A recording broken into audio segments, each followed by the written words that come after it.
Hello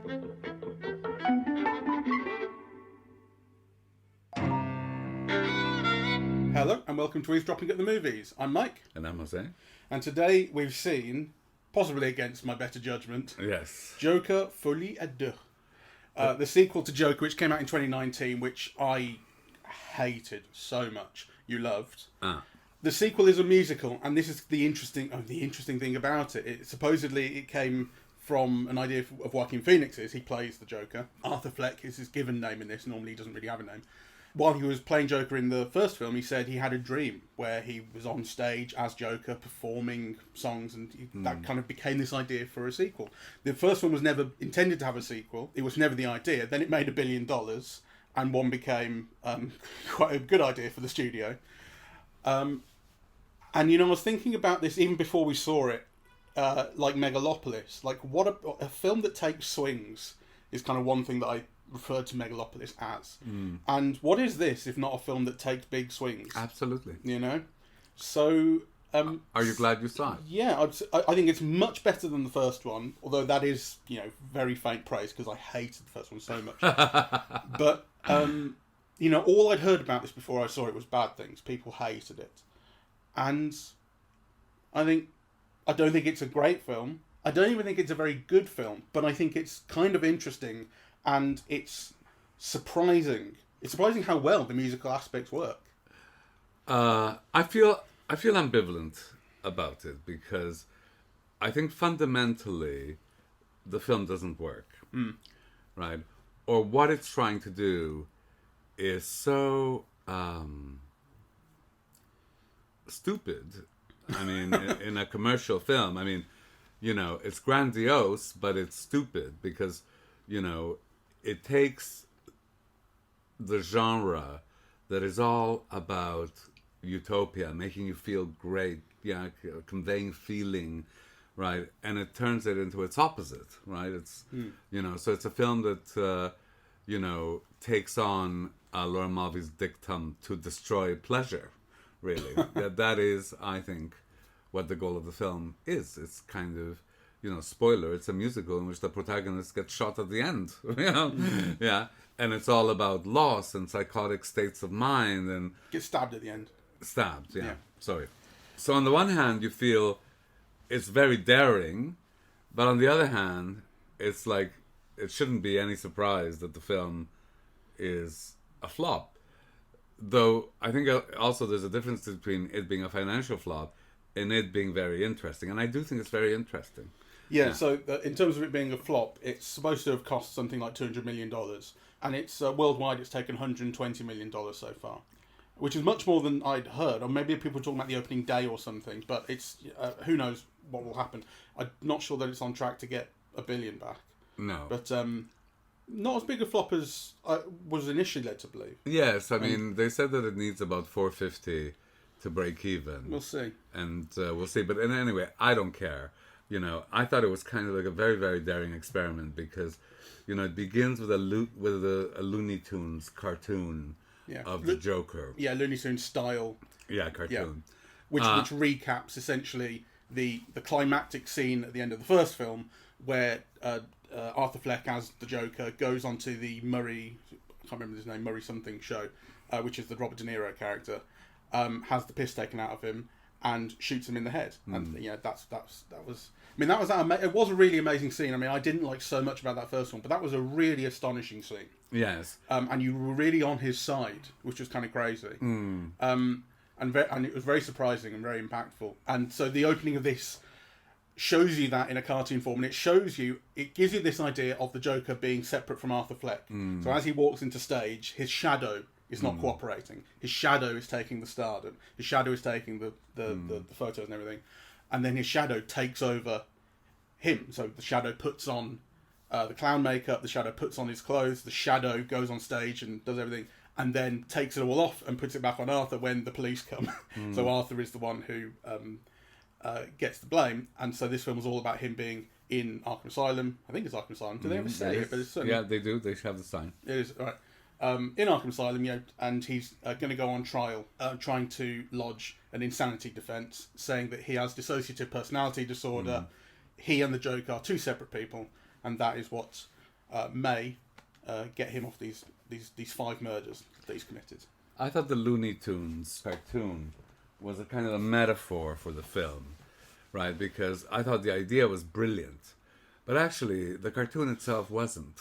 Right? If you think of those original kind of Looney Tunes cartoons, like, you know, they were so glossy and they moved so well, right? And they were so smart, like intelligent, like hyper intelligent, right?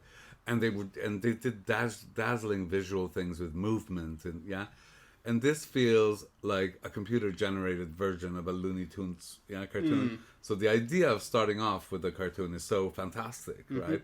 It kind of thrilled me. Just the sight of the Looney Tune thing, you know, I thought, wow, right, it's great.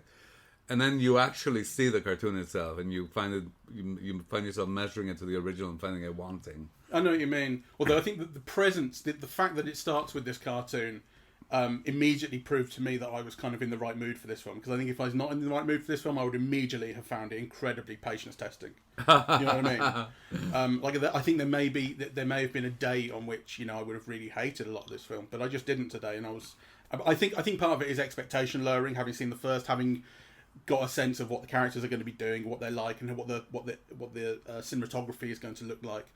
And part of it is having heard so many people hate it, thinking, okay, well, if even they hate it, my expectations could not be lower, you know, because they like the first one. I mean, you know, my test always is, do I look at my watch? No, I didn't look at my watch, right?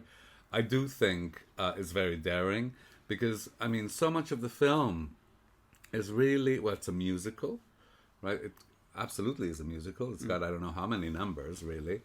And it's kind of like a musical that is constantly flitting between states of consciousness, right?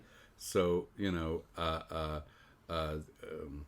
this guy in prison, something happens, and all of a sudden in his mind he's the Joker. Arthur Fleck, is it? Arthur Fleck. Fleck, yeah. And all of a sudden he's the Joker, and he's dreaming, right? Or, you know, or he's singing, or he's in love, or he finds connection, and it's like these musical numbers are a brighter, more intense, realm, a feeling that offer kind of a ray of hope, a survival kind of dimension to, you know, what is actually occurring on screen. But if you look at the narrative arc of the, you know, both the first film and this one, you know, this is a man who's been mistreated, you know, who's got an illness, right, his laugh, who's dependent on the state to get his medication, who then is constantly abused, right, who loses it and then ends up in prison, and then by the end of this film he's killed. Like, you couldn't get a darker story, right, in the middle of, you know, all of these kind of musical interludes. So the musical interludes offer, you know, this realm of feeling, but ultimately it's fantasy, and you get brought back to kind of the shitty world you live in that offers not a single fucking ray of hope. It doesn't feel very jokery, does it? By which I mean the comic book character. I mean, you know, one thing that you pointed out when we saw the first one is that he's not intelligent. The Joker is very intelligent. Yeah. He's also mad and all the rest of it, and unpredictable. But he's smart, and he can outsmart the Bat and everything. And here, you know, in the first film and here, he's not smart. One character even calls him low IQ at one point, and it's like a meaningful insult. And you know, the idea of the Joker in any other film or comic or what have you being explained as, you know, a man who suffered trauma as a child, and the state didn't provide, and, you know, the social safety net wasn't there, and so on. You just can't imagine that being like an explanation for the Joker. The Joker is particularly psychopathic, and like he's just if this film would make sense as a man named Arthur Fleck who plays a clown, you know, it's like the connection to the source material is very thin. Very thin. And actually, so that's one of the things that I find interesting. So those two things. It is theoretically a superhero film, because the Joker, though he doesn't really have any superpowers, he is his own superpower. It's his intelligence and, you know, the threat that he presents and, you know, the lengths he's willing to go. Yeah, like in a comic book, you know, he'd be out of prison in a nanosecond. He'd have some lackeys in a helicopter or something, or bomb him out or whatever, right? So this is theoretically a superhero film that does the opposite of superhero films, and it's a musical that does the opposite of musicals, right? So kind of, it really is a kind of a spitting in the face of the audience in a way. Yeah, well, it's something I was thinking. I mean, at one point I was thinking, who is this made for? And if anything, this kind of brought up in my mind the Megalopolis comparison again, because I thought this is only for the people who made it. As Megalopolis, I think, is just, it's the film that is for Francis Ford Coppola, and if you like it as well, then you're welcome to the party. Like, and that is, I was going to say it's more of a risk with this. I mean, in a big sense it is, because it's this established IP and what have you. But Francis Ford Coppola was still spending $120 million on what some people are describing as a vanity project. It's a film that has a certain degree of opposition to its audience. So like, what would the fans of the first film want? Not a musical. You can't imagine they want a musical. You might be thinking that, what we did with the first film was something very different from what you'd expect from a superhero film, or film set in a superhero universe. It's really grounded in reality. Everyone was talking about how it copied Scorsese essentially from the 70s and things, and it was extremely successful. So can that be done again? It kind of further experiment, be successful again.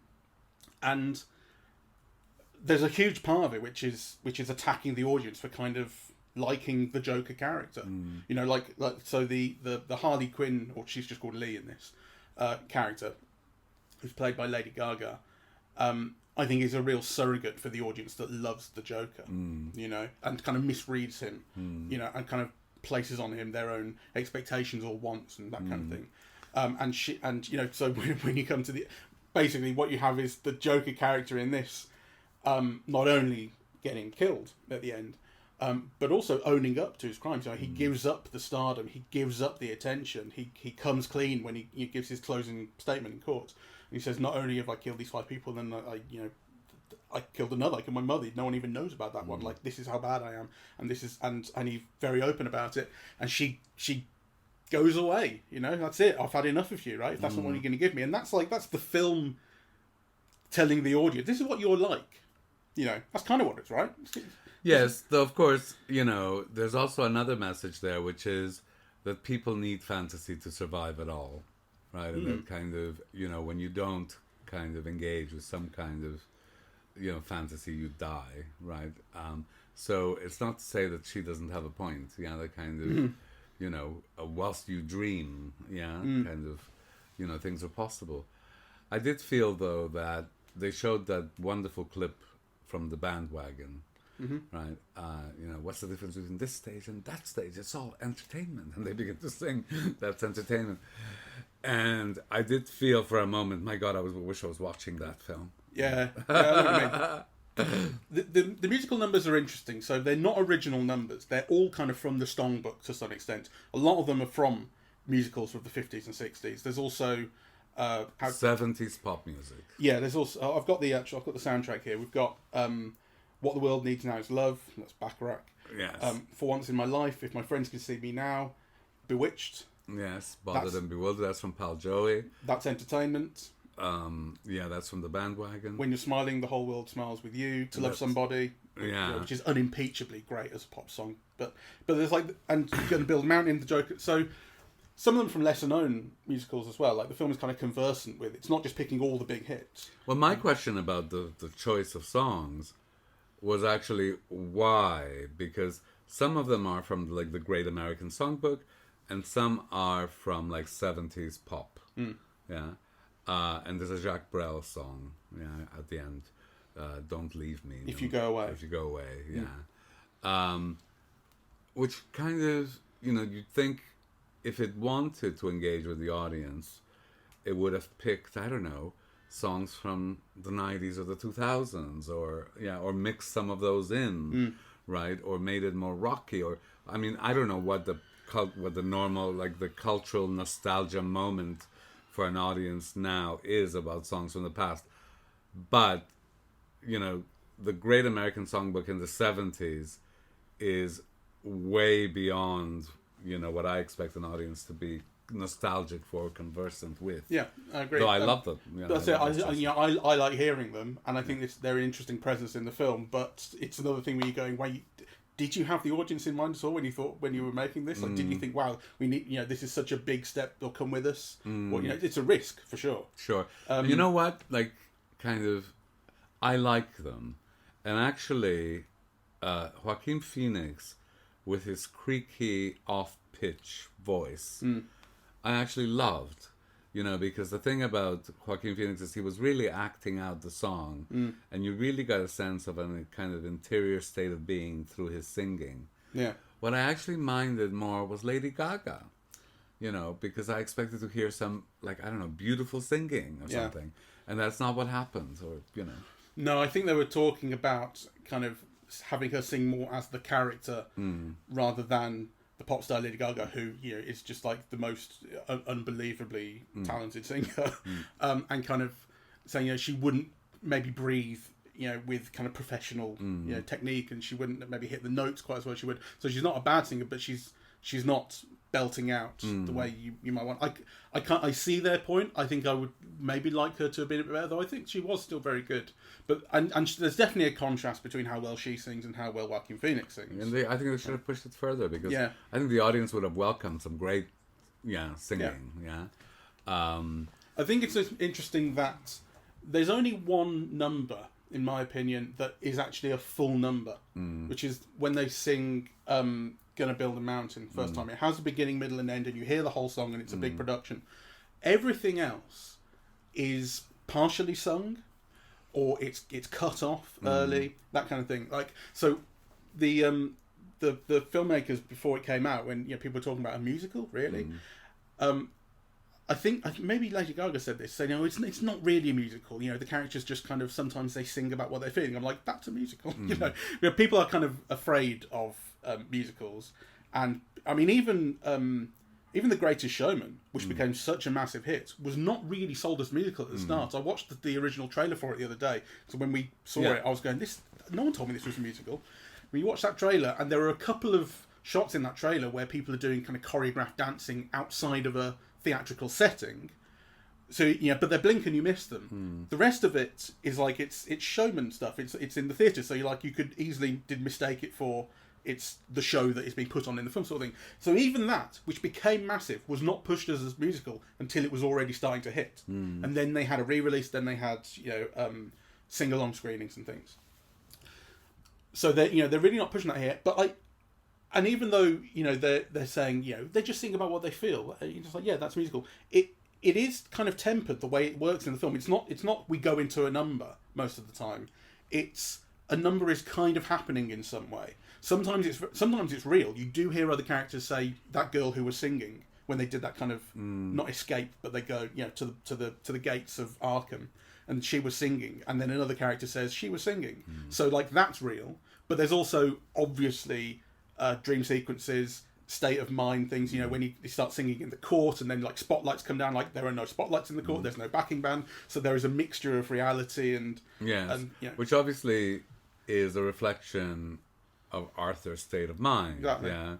And which is very, very interesting on its own, but which does feel to me to be like anti the genre, right? So even what you're saying about you never see the number fully, like often, one of the things that I love in musicals is movement, right? And I was noticing, for example, how badly Lady Gaga moves, and then of course you think, well, that's probably intentional, like she's meant to be like an ordinary person, she's not meant to be a dancer. But then to me, you think in a musical, who cares? You want to have great dancing, The point is to express. I mean, you're also like ordinary people aren't normally singing. The point is to be expressive and different, and you sing and you dance. I must say, the only time that I found her striking and convincing and a presence in the movie was the last scene where she had on that makeup. Right, and there's something about the way that was shot that I thought that was marvelous. Right, the scene on the stairs. On the stairs, yeah. The rest of the time, it's almost like she looked too ordinary for me. Whereas I do think he is extraordinary. Just watching his body, right? Like, you know, that first scene where he's got these things jutting out of his back, and you see his shoulder blades, vertebra. Well, yeah, they're very distorted shoulder blades, and you know, he's got very pointy bones. I actually wonder if that was makeup or, you know, no, I don't think so. I think he's unbelievably thin for this role. Yeah.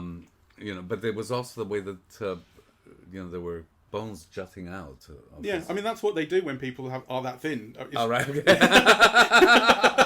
Okay. I suppose it's never been part of my experience to be that thin. But, you know, I thought he was marvelous. And the scene where he sings "Don't Leave Me," like in that broken, out of tune voice, I thought it was like wonderful, deeply like moving. I loved seeing it. And I love the whole design of the film and the look. I mean, I remain unconvinced. So there's something, and this is going to sound weird, but I'm not totally convinced that Todd Phillips knows how to use the frame of the camera. So the film has like beautiful design, and there are some scenes that are very striking that are rhythmically edited. So, you know, those scenes where they throw him in jail and then you see him, you know, through the box, right? And then the lights come off. I thought, you know, that was wonderful. And then you see like the courtroom scenes and you think, there's something odd about this composition. It's just like, it's not beautiful, it's not expressive, it's, yeah. I know what you mean.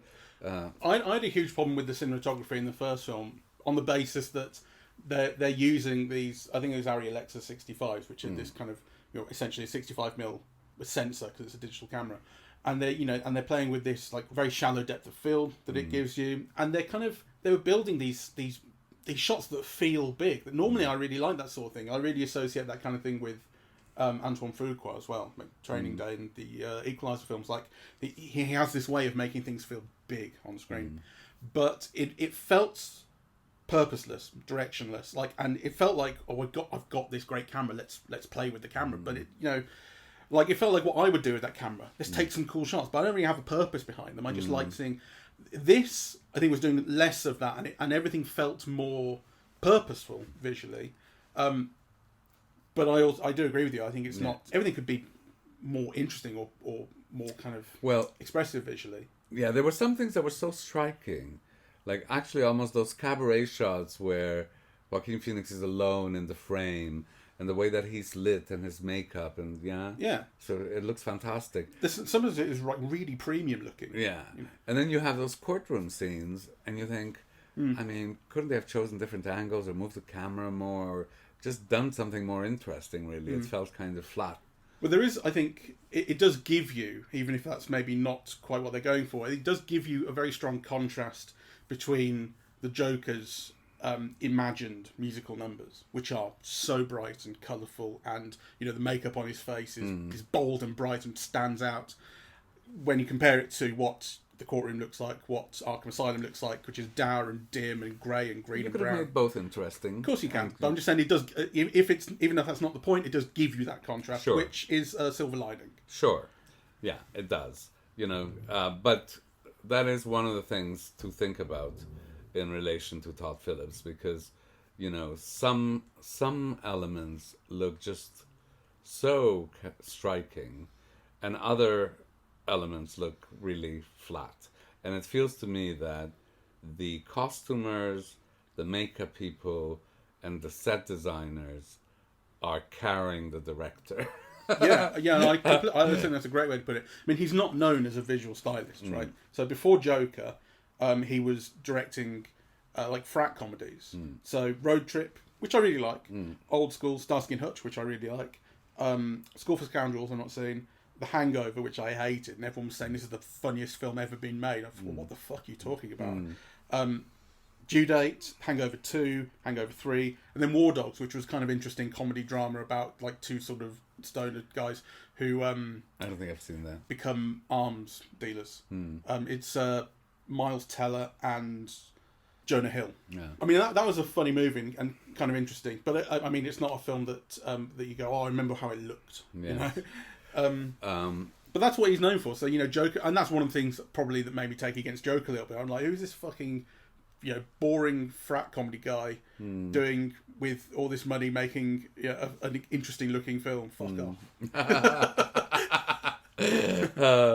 Well, Yeah, I mean, I was thinking about, well, I was watching the film, I was thinking that the film didn't play.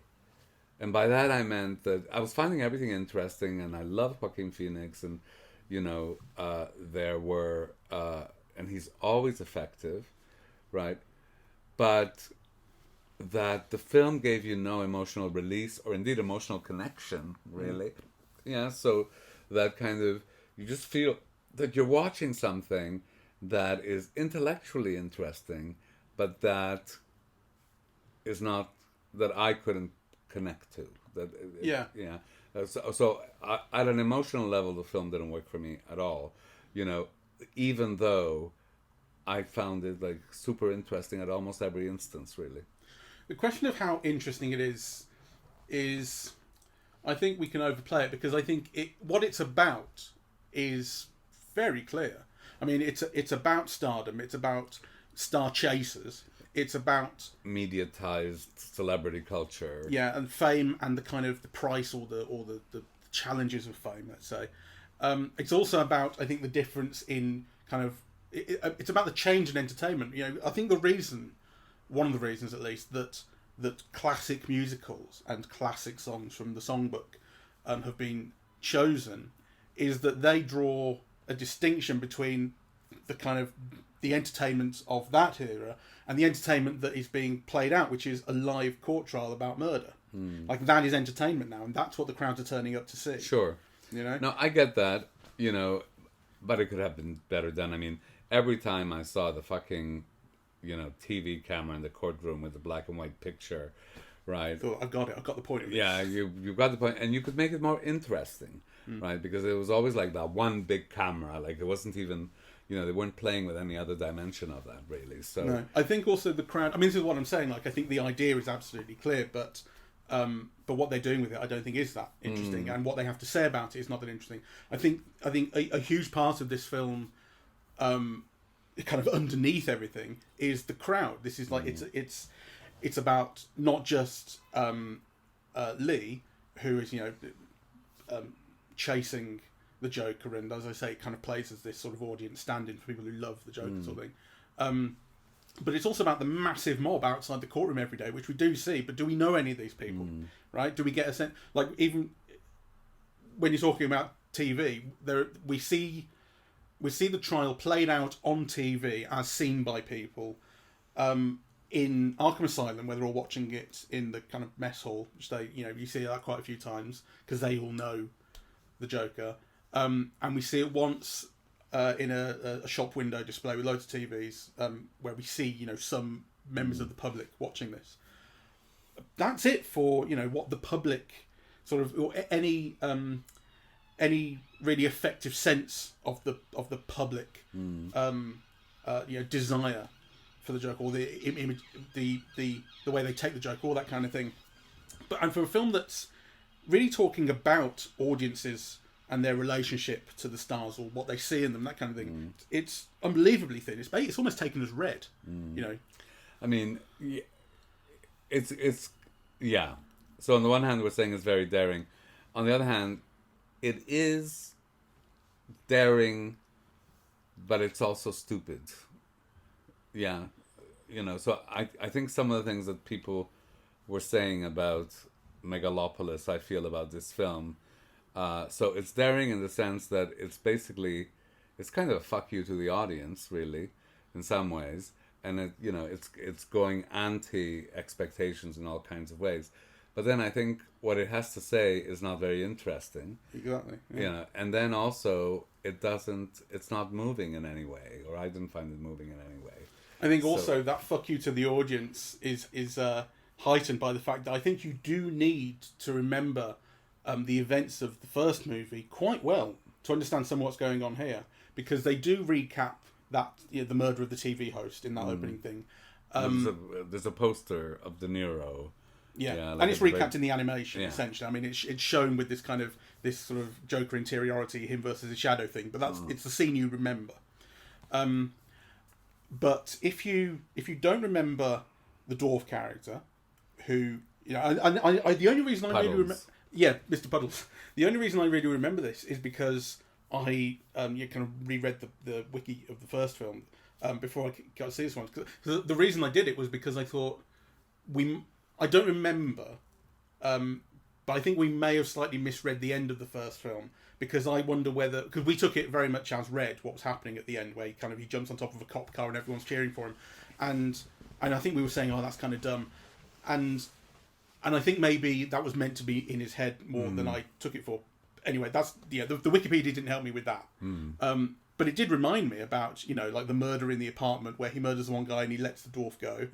It reminded me of his next door neighbour who he tries to pursue a relationship with, and both of these people turn up on the witness stand in the trial. I would not have remembered either of them had I not reread that Wikipedia page. The film is not going out of its way to help you. Yeah, I didn't remember them. So the film rewards that knowledge, and then it goes, but fuck you to the audience. Yeah, so I didn't remember them at all. But I wondered about the scene with Puddles. You think, what's the purpose of it? Because the purpose of it is to say that basically Arthur destroyed his life. Yeah. So he let him live, but actually he destroyed his life. And then you think, okay, yeah, so you get that, and the actor expresses it very well. But then, what's the effect on Arthur and the Joker and on the rest of the film? Right, so because you do get some close-ups of Joaquin Phoenix where he's feeling something, but I couldn't quite detect what that was. Yeah, but I also don't see how it affects his subsequent behavior. How that changes. I thought that made quite clear sense to me, actually. I mean, he's once Arthur starts acting for himself as his own advocate because he fires his lawyer. He's showy and performative, and he puts on that kind of "I'm just a simple country lawyer" voice, and he's taking the piss and everything. And then he's confronted with real consequences. Long-lasting, obviously murdering people is consequences, but these are consequences that still live with this guy. I didn't kill you, but you live with fear every day because of this. Yeah. And he suddenly doesn't have an answer to that, and it makes it real for him. It makes it more real or real in a way that it previously hadn't been. And that's when he starts to change. I think. I mean, if it weren't for that, I don't think we'd see him giving up, or rather, taking responsibility at the end for what he's done. Well, I get that as an explanation, but I didn't feel that watching it. I did feel that, I think. I mean, I did like that. I thought that scene played very well. Yes, I like the scene, but I think, its effects on Arthur, which, if you look at the film as a whole, you could see, that being as one of the things that kind of makes him give up on the Joker in a way that then alienates Harlequin. But in the immediate moment, I didn't see it. I didn't think it was communicated effectively, and certainly it didn't have an emotional resonance at that moment, which I think it should have had. Okay, fair enough. I mean, that's personal. I for me, it kind of did. I mean, it was surprising to me, that scene. Right. I wasn't expecting something like that to happen, and.